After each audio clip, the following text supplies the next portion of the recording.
157, State of Hawaii versus Gerhardt Konig, 1 CPC-25-373, for hearing on defendant's memo regarding the admissibility of State of Hawaii's Exhibit 107. Please. Good afternoon, Your Honor. Deputy Prosecuting Attorney Joel Garner for the state. Good afternoon, Mr. Garner. And good morning, Your Honor. Matt Dirks here on behalf of defendant Dr. Gerhardt Konig, who is not present. We waive his presence for this. Afternoon, Mr. Dirks. We waive your client's presence for the purposes of this afternoon's hearing.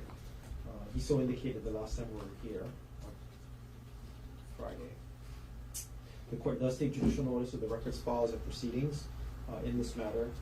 Mr. Dirks, thank you very much for filing docket 387, which is defendant's trial memorandum regarding the admissibility of the State of Hawaii's Exhibit 107.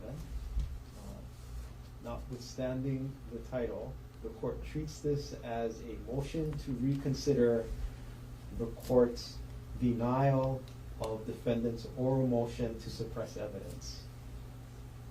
Nonetheless, I appreciate the work that went into the memo, Mr. Dirks, and I'm happy to hear any further arguments that you might have on the issue. Yes, Your Honor. Very briefly, just for the court's, my own understanding is, I believe Detective Inuma is presently outside.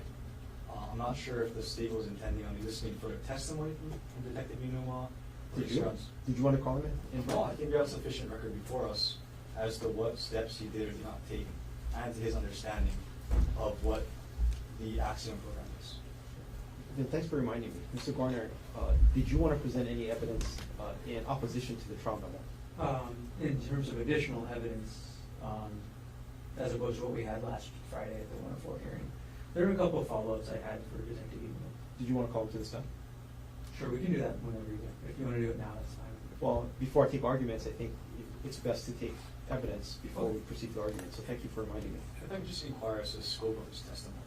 From what we had on Friday, we had testimony as to what he did, what he knows, and how this information was gathered. I don't see how any further testimony can really help strengthen or clarify the state's position. Mr. Garner?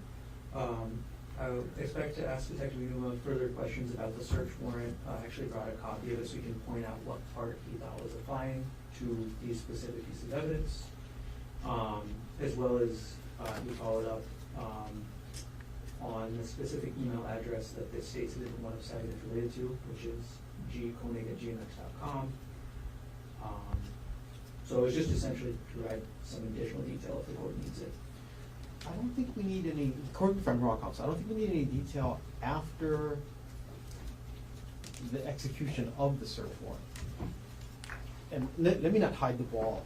I understand the original motion and the objection and the current issue to be whether or not the search warrant was overbroad, such that it swept and caught things that should not have been netted by the execution of the search warrant. So the follow-up after the execution of the warrant I don't think is germane to the decision or the analysis that we need to undertake this afternoon. But if there's other material or information you wanted to elicit from Detective Inuma with respect to his work up until the point of the execution of the warrant, the state is free to add. Let me just say this. I think as far as the first issue of the search warrant, I believe the search warrant speaks for itself. It's attached as my Exhibit A to my motion to, I guess the court's calling it reconsider. It is attached to my motion, so we can free to argue what the language of the search warrant says. We don't need a detective to go up there and say, well, this is what it says. So that's the first issue. The second issue, as to the email, I mean, he did testify. He pulled this from the defendant's laptop. It was addressed to the defendant. I think both sides have enough information to argue if it was in fact Mr. or Dr. Konig's email. I don't think the question is whether it's the defendant's email or not. And I have a clarifying question for the board. In the attachment A, did that include the search protocols that were Exhibit A to the search warrant? I believe so, it does. Okay. Yep, and I believe that's on page 4 of 6. It's right there. Okay. Right. Mr. Garner, did you need to supplement the record with any additional evidence or testimony by Detective Inuma? I think if that's the position of the court about the only relevant part being something before the execution of the search warrant, then there's nothing really to add for that. And again, the execution of the search warrant is once he presses the button, I mean, this is simplistic, but once he presses the button go after the parameters are entered, it's almost self-executing, right? So it's not like we need to take in testimony of a regular search warrant, how they, whether or not they knocked the sufficient times, whether or not they broke down the door, and where they found the pieces of evidence pursuant to the warrant, right? So when I say up until the execution of the warrant, it's the formation of the search that we're really concerned about. Okay, Detective Remo already has testified as to the actual process and mechanics of how he imaged the hard drive and then used the limitations as required by the search warrant. Yes. Okay, then I guess there's not additional evidence. Then I'm back to you, Mr. Dukes. Thank you, Your Honor, and thank you for this opportunity to further brief the court on this issue. It is a very important issue to my client, and I believe a very important issue as part of this case. You know, we no longer live in this age of purely, I guess, paper evidence and things. You know, as technology advances, we're now talking about digital forensics and digital data. And when search warrants are applied, it's not as simple as saying a place and a location and specifying that. I think it's important to distinguish that it also kind of must lay out what exactly type of digital data we're talking about. And that issue here is not just the substantive email contained within Exhibit 107, but actually the mechanism by which they found it, which is what I'll call the source code or metadata. And I think that's really what the issue is here. Ultimately, we'll be asking that the court, I guess, suppress Exhibit 107 or just deny its admissibility for the state to use. I did lay out pretty thoroughly in my trial memorandum as best I could. As the court knows, practice law, I'm not a computer forensic technician, and I actually have to learn a lot of this to present this argument to the court. So I'd ask the court to give me a little bit of leeway on this argument as well. I think you did great work, Mr. Dukes. Thank you, thank you. So let's, again, I know the state will go there too, let's just discuss it. Let's talk about Exhibit A, and that be the search warrant itself. I did attach it to the motion, and I think importantly, we looked at which property was sought to be searched. Again, we're talking about this silver-colored Lenovo laptop. You know, it's marked on this first page with XXX. Designed or intended for use as a means of committing the criminal offense of attempted murder, which is or has been used as means of committing the criminal offense of attempted murder, which is evidence of the criminal offense of the attempted murder. So that's kind of what the scope of what we're looking for in this property. And as the court knows in the specificity requirement to identify what it is, on the second page, we talk about subsection 2, beginning with electronic files.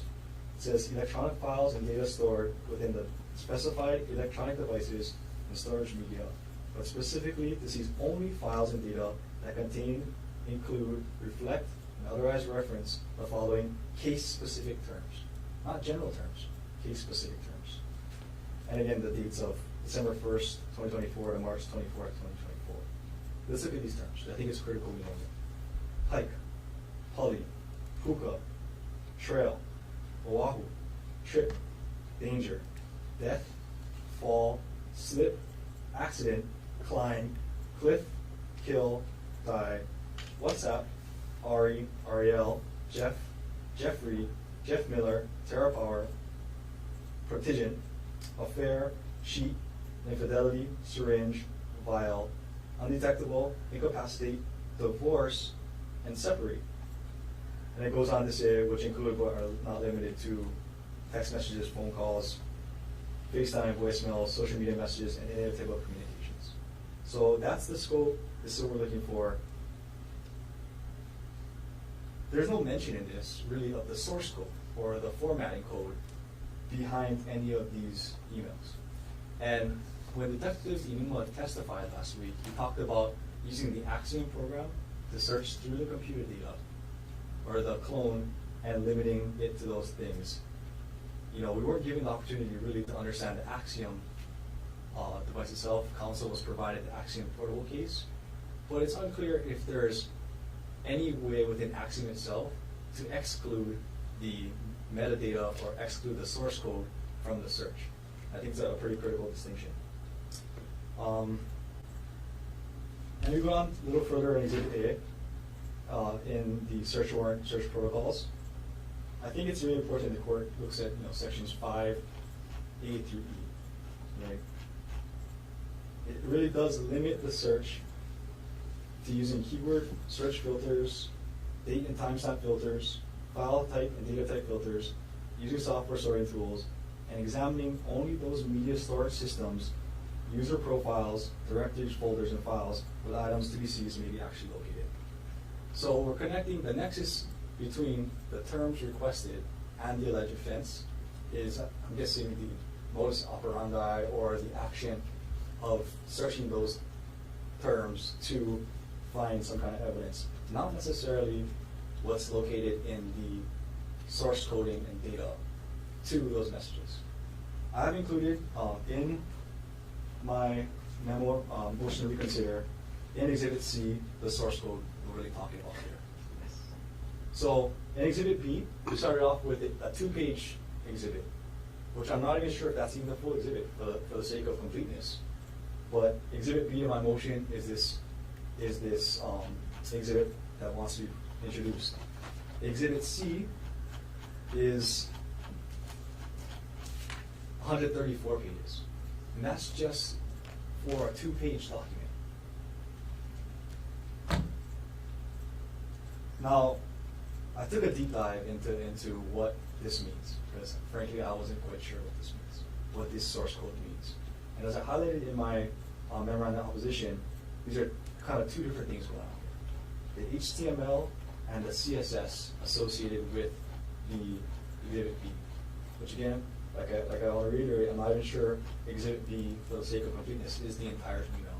It seems to be a screenshot of parts of the email. It says it includes the HTML, which is the bones, the actual material in the email, but also the CSS, the cascading style script, what provides structure to that data.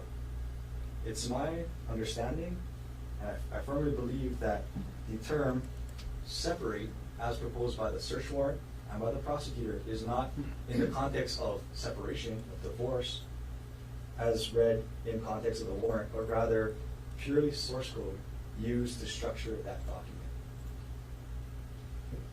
So make that argument again, Mr. Brooks. I want to make sure I understood it word by word. Yes, so the search warrant terms, when read in the context, is the evidence is sought to be found in context of this case. The term separate, as read in the context of the source code, is completely different. That I understand. Yes, and just to highlight this, I went through these 153 pages, and I found every time the term separate was used. I think it's important the court understands the context.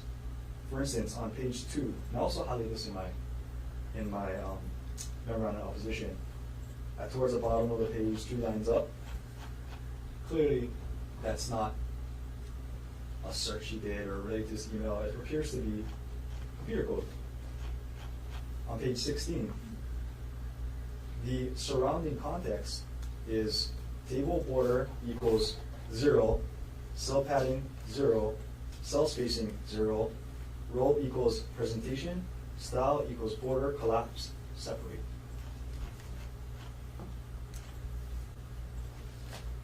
Going up page 36, same thing, I'll let the court read that, same thing.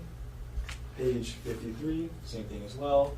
And finally, on page 114 is the last instance of separate. Now, if the court were to allow warrants to be this expansive, it'll allow police to search through just about everything if you use the right generalized terms. I use the example for by means of example is the 2 terms height and body, and I put this in my motion. But the term height in this source code alone is mentioned 299 times. The term body is mentioned 265 times. So if law enforcement is allowed to use these general terms which may have some nexus to the state or their investigation as means to search source code, they're going to lock every email. I put those emails again attached as my exhibits. This just shows how many truly showed up.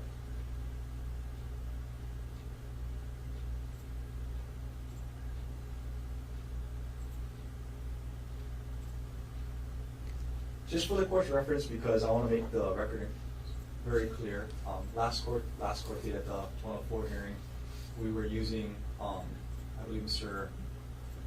Garner's laptop to kind of demonstrate. I wanted to provide screenshots of actual searches and the results, so we have the real numbers. I'm happy to answer any questions you may have about these searches, but I did put the facts and figures of responsive documents from the source code in my memorandum of opposition. I see. And So- I appreciate the work again, Mr. Brooks. So for these reasons, again, given the fact there's no nexus between the source coding data and the search warrant itself, what is being sought, we asked the court to exclude that or preclude that evidence from coming in. Thank you. Mr. Warner. Sorry, one more thing, Oh, just I'm to sorry. make it Go clear, ahead. because I wanted to thoroughly look through this issue. This appears to be an issue across the country. However, in the state of Hawaii, I could not find any case directly on point with this issue. I do believe this may be a matter for suppression on the issue of a search warrant utilizing formatting code to find potentially incriminating evidence. So for those reasons, we'd ask the court to exclude. Thank you. Thank you. Mr. Warner.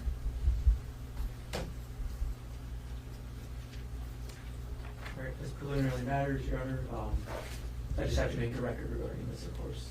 A motion to suppress is a Rule 12 pretrial motion.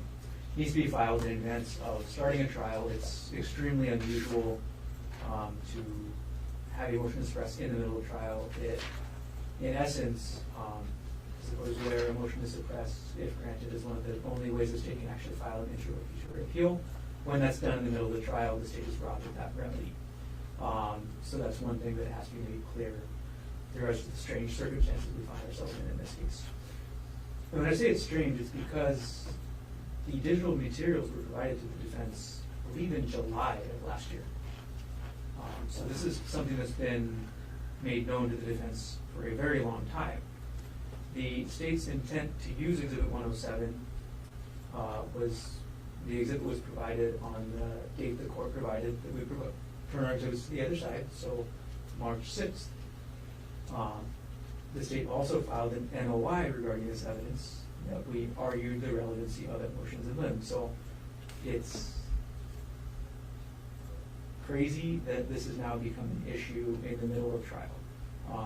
That we've had a rushed 104 hearing last week where we did our best to get out the evidence needed for the court to make this decision, but it's just not a normal situation.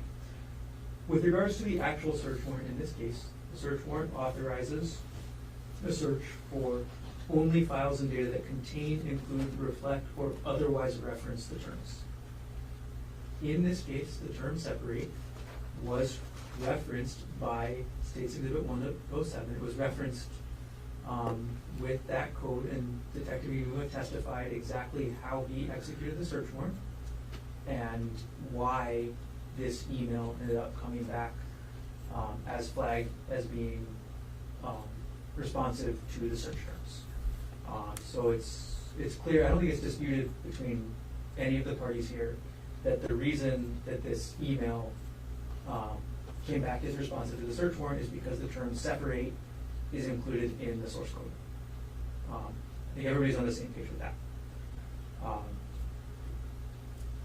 But frankly, that just means that this email does fit within what the search warrant requires. It does say that it's a file or data that references the following case-specific material. So it's a simple question. Detective Iwua followed the directions in the search warrant. He followed the protocol listed as Exhibit A. There was no bad action here that would require suppression. And frankly, the Exhibit A also includes a provision number 8 about plain view. The solution for finding incriminating evidence while executing a search warrant on digital forensic material is not exclusion. And this doesn't exactly fit the plain view protocol either, because in fact it's not evidence of an unrelated crime, it's evidence of defendant's build up to committing the crime in this case. Isn't plain view really not applicable here?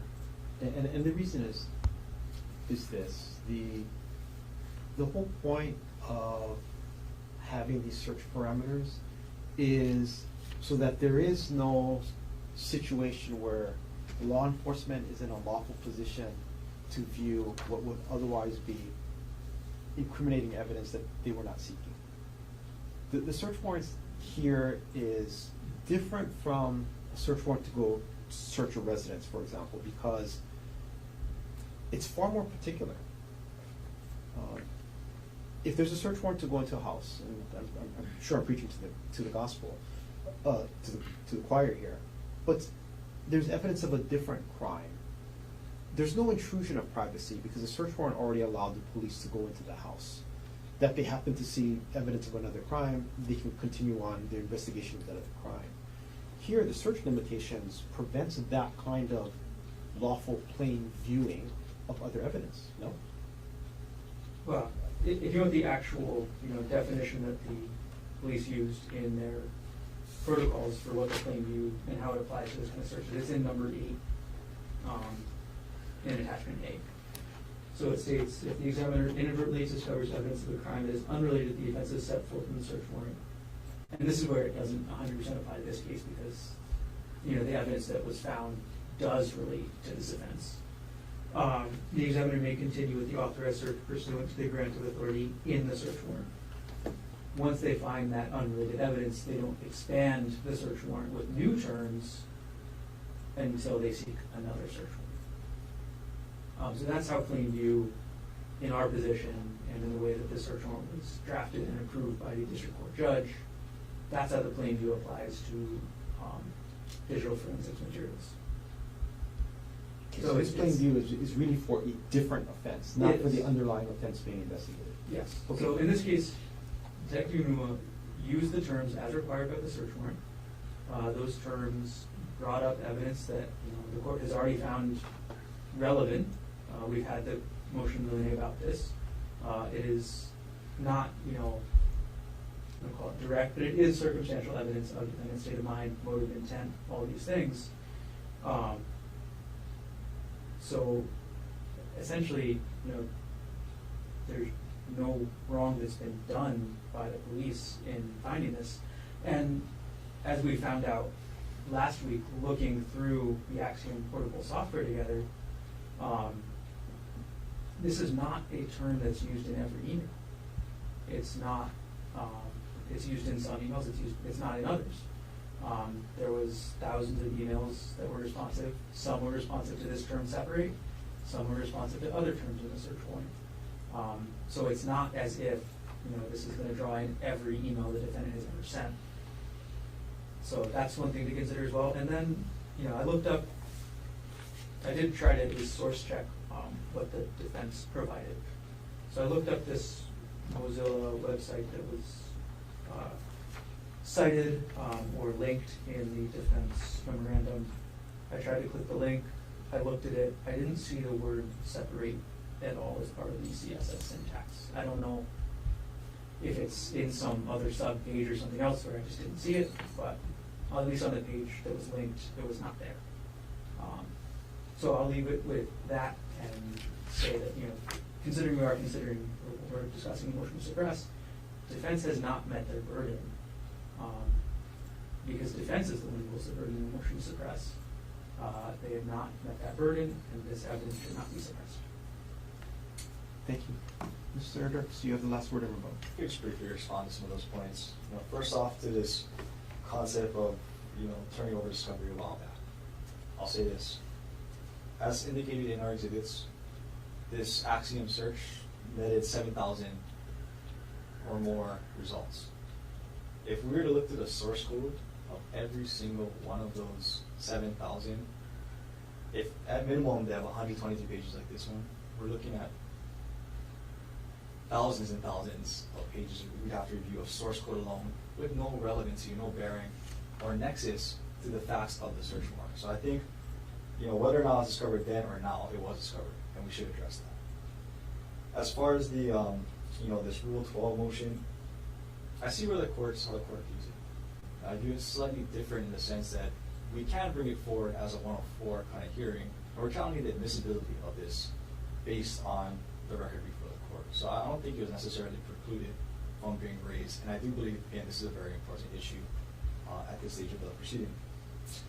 Third, as far as if the court were to allow the state to elicit this testimony, it's a dangerous world moving forward for search warrants and digital forensics.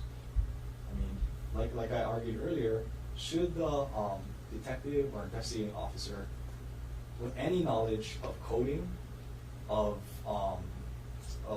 computer technology, chooses to find words known to be used in source code or CSS code, or puts in a warrant, he essentially opens the door to all emails containing that source code, whether or not it's relevant in the actual body of the email to the case. So it's just a very scary precedent set by allowing that door to be open. Again, I don't believe the plain view exception applies here. And finally, just to place on the record for the court's understanding, I do think pursuant to HRE 403, there may be some issues about, does the unfair prejudice outweigh any probative value? Again, the state, as they already just mentioned, intends on using this to formulate some kind of scheme Dr. Konig formed. And I think that's improper. It's potentially even a bad act that may have been addressed, but that's something also the court should consider when making this ruling. So for all these reasons, we ask the court to, again, grant our reconsideration and suppress the evidence. Thank you. Thank you, Counsel. I appreciate the work that you put in, as well as your thoughts and your arguments on the record. Attack on the search warrant is really a pretrial motion that should have been brought under Rule 12. Discovery, whether or not it's discovered then or now, does not absolve us from following the rules of court. And that's the whole point of discovery deadlines, motions in limine and motions to suppress, is to make sure that all of us are on the same footing as to what the party's appellate rights are prior to prejudice attaching to a case. Nevertheless, the court entertains defendant's motions, and based on the record that we've made, the court is focused on whether or not we have an overbroad search warrant. The search warrant commands law enforcement to search Dr. Gerhardt Konig's Lenovo laptop for, we quoted this before, electronic files and data stored within the specified electronic devices and storage media, but specifically to seize only files and data that contain, include, reflect, or otherwise reference the following case-specific terms and data between the dates of December 1st, 2024 and March 24, 2025. And the terms are hike, huli, puka, trail, Oahu, trip, danger, death, fall, slip, accident, climb, cliff, kill, die, WhatsApp, Arielle, Jeff, Jeffrey, Miller, terror power, protingent, affair, cheat, infidelity, syringe, vial, undetectable, incapacitate, divorce, and separate, which include but are not limited to text messages, phone calls, FaceTime, voicemail, social media messages, and other type of communications and or data, internet searches, websites accessed, photographic images, digital images, video recordings, video surveillance applications, emails, or any type of communication. So that's the language of the search warrant that we're dealing with. And when dealing with a motion to suppress, the proponent of a motion has the burden of establishing not only that the evidence sought to be excluded was unlawfully secured, but also that his own Fourth Amendment rights were violated by the search and seizure sought to be challenged. This is State versus Anderson, 84 Hawaii, 462, 1997. It's quoting State versus Obordo, 61 Hawaii, 117, 1979. And according to Anderson, because each police search might involve unique facts and circumstances, a determination of whether a search warrant complies with constitutional particularity requirements must be made on a case-by-case basis, taking into account all of the surrounding facts and circumstances. And this is, again, Anderson, 81 Hawaii at 467 to 68. We all know it's the right of the people to be secure in their persons, houses, papers, and effects against unreasonable searches and seizures. It shall not be violated, and no warrants shall issue but upon probable cause, supported by oath or affirmation, and particularly describing the place to be searched and the persons or things to be seized. This is Article 4, or the Fourth Amendment of the United States Constitution. Now, a search warrant is unconstitutionally overbroad if it permits search of electronic media for evidence beyond the underlying crime investigated by law enforcement. State versus Hampton. It's a Washington case, and it's 574 P3 150. It was decided in 2025. And also, for example, State Commonwealth versus Sacadia, which is a Pennsylvania case, 309 A3D 1035, 2023 case. And there, it's overbroad if the search warrant directs law enforcement to seek, quote, all electronic data, unquote. So that's over-encompassing. And likewise, a Maryland case, Richardson versus State, 282 Atlantic 3rd, 98, 2022 case, where the appellate court held that a catch-all term, or the catch-all language, permits an overbroad or seizure of any and all electronic information that might be stored on an electronic device.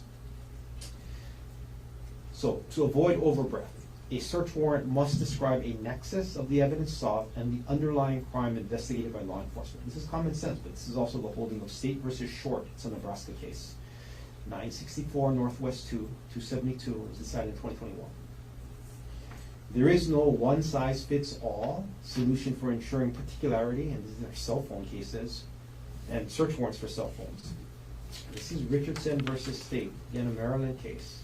And it's guiding here, because in submitting the ruling upon every application for a cell phone search warrant for electronic devices, by extension, the affiant and the issuing judge must think about how to effectively limit the discretion of the searching officers so as not to intrude on the phone owner's privacy interests any more than reasonably necessary to locate the evidence for which there is probable cause to search. And the ultimate touchstone of the Fourth Amendment is reasonableness. This is Richardson versus State. Again, a Maryland case, 282 A3D 98, 2022. In this case, the search time was limited, as well as the scope limited to designated search terms. And these parameters in this search warrant, in this case, prevented law enforcement from conducting a discretionary and indiscriminate search of the defendant's laptop. The Constitution does not prohibit all searches, but only unreasonable searches. And again, this is Anderson at page 469. And when we're looking at the term separate, the inclusion of that term in conjunction with the term divorce may cast a wider net because it may impact the potential source code in an electronic search. But when the terms are put together, separate and divorce, the court does not find the inclusion of that term to be unreasonable. Even if this court is wrong in this reasonable determination, hindsight does not allow the correction sought by the defendant. The Supreme Court of Hawaii held that when considering the actions of law enforcement in the execution of a search warrant, and I'm reading from their language here, we must judge the constitutionality of their conduct in light of the information available to them at the time they acted. Those items of evidence that emerge after the warrant is issued have no bearing on whether or not a warrant was validly issued. Just as the discovery of contraband cannot validate a warrant invalid when issued, so it is equally clear that the discovery of facts demonstrating that a valid warrant was unnecessarily broad does not retroactively invalidate the warrant.